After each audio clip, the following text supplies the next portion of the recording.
നമുക്ക് ഊണിന് എന്താണെന്ന് നോക്കാവേ. ചുമ്മാ പറഞ്ഞാ ഊണിന് നോക്കാനൊന്നുമില്ല. ഊണ് ഞാൻ തന്നെ കൊണ്ടുവരുന്നില്ലേ, പിന്നെ എന്താ നോക്കാൻ? ഞാൻ തന്നെ പൊതിഞ്ഞുകൊണ്ട് വന്ന ഊണാ, പിന്നെ അതിൽ നോക്കാനൊന്നുമില്ല. ഇന്ന് നിങ്ങളെ പറ്റിച്ചതാ. ആരെങ്കിലുമൊക്കെ വേണ്ടേ പൊതിഞ്ഞ് കെട്ടിത്തരാൻ? ഇനി അതൊന്നും പറ്റത്തില്ല. ഇനി നമ്മൾ തന്നെ പൊതിഞ്ഞ് കെട്ടി കൊണ്ടുവരണം.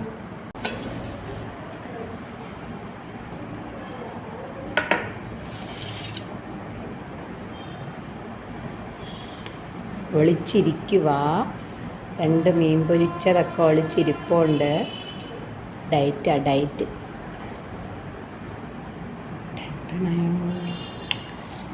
അയ്യോ, ഞാൻ വെൽക്കം പറഞ്ഞില്ല കേട്ടോ.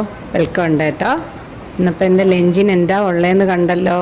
ഒരു ഉള്ളിപ്പുളിയാട്ടോ ഈ കറി എന്ന് പറയുന്ന. ഉള്ളിപ്പുളി, കോവയ്ക്ക, പേരിന് 2 മീൻ പൊരിച്ചതും എടുത്തിട്ടുണ്ട്.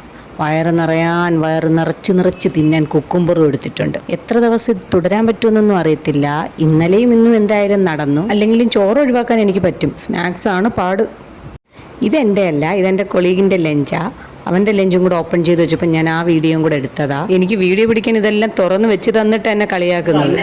നിന്നെ ഞാൻ കാണിച്ചില്ലല്ലേ, ഞാൻ ചോറല്ലേ കാണിക്കുന്നത്. നിന്നെയും കൊല്ലും നിന്നെയും ചാവും. അവൻ പറയുന്നത് അവനെ വീഡിയോ കാണിച്ചാൽ എന്നെ കൊന്നുകളയുമെന്ന് അവൻ പറയുന്നത്. അതുകൊണ്ട് ഞാൻ അവനെ വീഡിയോ കാണിക്കുന്നില്ല. ഒരാളുടെ അനുവാദം ഇല്ലാതെ നമ്മൾ അവരെ വീഡിയോ പിടിക്കുന്നത് മോശമല്ലേ. അതുകൊണ്ട് ഞാൻ വേണ്ടെന്ന് വെച്ചു. അപ്പോൾ ഞാൻ നേരത്തെ പറഞ്ഞതേ, നമുക്കൊരു സത്യം പറഞ്ഞൊരു ഭാഗ്യം വേണമല്ലേ. വീട്ടിലാരെങ്കിലുമൊക്കെ വേണം നമുക്ക് നമ്മൾ വെച്ചാലും അതൊക്കെ പൊതിഞ്ഞ് കെട്ടി തന്നു വിടാനൊക്കെ ഒരാളുണ്ടെങ്കിൽ ഭാഗ്യമാണ്. ആരും ഇല്ലാത്തവരെന്ത് ചെയ്യുമല്ലേ. അച്ഛനും അമ്മയൊക്കെ ഒപ്പം ഉള്ളവർ എത്ര ഭാഗ്യവന്മാരും ഭാഗ്യവതികളും ഒക്കെ. അതുപോലെയൊക്കെ ആരെങ്കിലുമൊക്കെ കാണത്തില്ലേ, ഒന്ന് പൊതിഞ്ഞ് എടുക്കാൻ മറന്നാൽ ഓർമ്മിപ്പിക്കാനൊക്കെ. ഇതിപ്പം നമ്മൾ എടുത്തില്ലെങ്കിൽ എടുത്തില്ല, അത്ര തന്നെ അല്ലേ. കാലം മാറുമ്പോൾ അമ്മമാർ അന്ന് ചെയ്ത റോള് നമ്മളിപ്പോൾ ചെയ്യണം.